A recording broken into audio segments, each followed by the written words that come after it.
636,000. That's the number of people that will be released from prisons and jails across America every year, many of whom are coming out of prison and jails to communities where they know no one, have no medication, no employment, no places to live, or no support systems in the community. During my career with the federal prison system, I saw many of these inmates, many of whom were my direct responsibility. And a lot of the inmates were just ill-prepared to come out into the community and have, as I said, nowhere to go, no place to live, no support systems.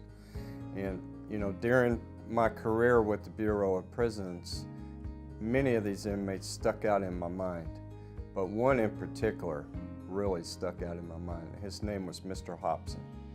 Mr. Hobson was 60 years old, had been in and out of prison since he was a teenager.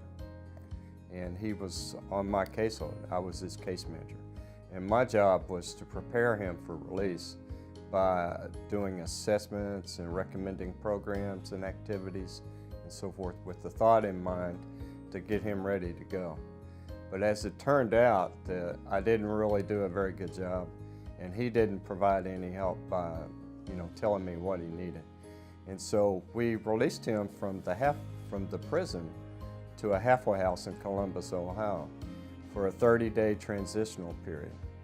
And so if you know anything about corrections, after being incarcerated for as many years as Mr. Hobson was, and being released for a 30-day period to a transitional house, that is nothing. That is nothing. And so instead of Mr. Hobson reporting to the halfway house, he went and robbed a bank.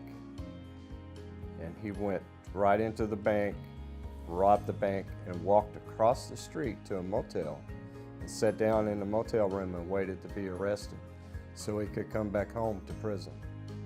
So eventually Mr. Hobson made his way back to my prison and my caseload. So I went down to his cell, I sat down with him, and I said, where did we go wrong? What happened here? And he told me, he said, Mr. Johnson, he said, this is, I had nowhere to go, no place to live, no family. I've been incarcerated for so long, my family's gone.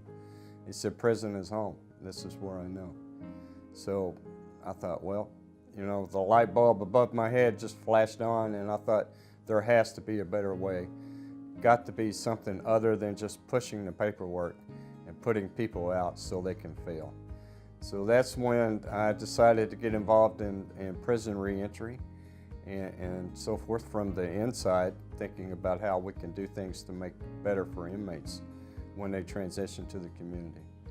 Because Mr. Hobson, the day he robbed that bank, it not only changed his life, it cost taxpayers lots of money to re-incarcerate him, and it changed the lives of everybody in the bank that day. Their lives will never be the same from that. So we decided that there just has to be a better way. So how many of us have family members that have been incarcerated, or we know someone in our community or church that has been incarcerated or is presently incarcerated? All of these people, 95%, will eventually come back out to the community. So groups like Mission Behind Bars and Beyond, we walk with people, we meet people on the inside, and we form a mentor group and a mentor relationship, and we walk with people as they transition from prison to the community. We walk alongside them for a minimum of 6 months, and we provide resources such as referrals to housing, employment resources. We do referrals to medication providers, doctors. And we have partnerships in the community that we refer people to and so forth. And it's been very beneficial. So I can only imagine that if Mr. Hobson had been participating with Mission Behind Bars and Beyond, and had been assigned a mentor group, that his life would have been different. The lives of everybody in that bank would have been different. So you can make a difference by participating. You can become a mentor with Mission Behind Bars and Beyond. We provide specialized training for all of our mentors, so you're not alone. You're provided assistance, follow-up help, you're provided ongoing training, you're And the model that we've chosen just really is very effective.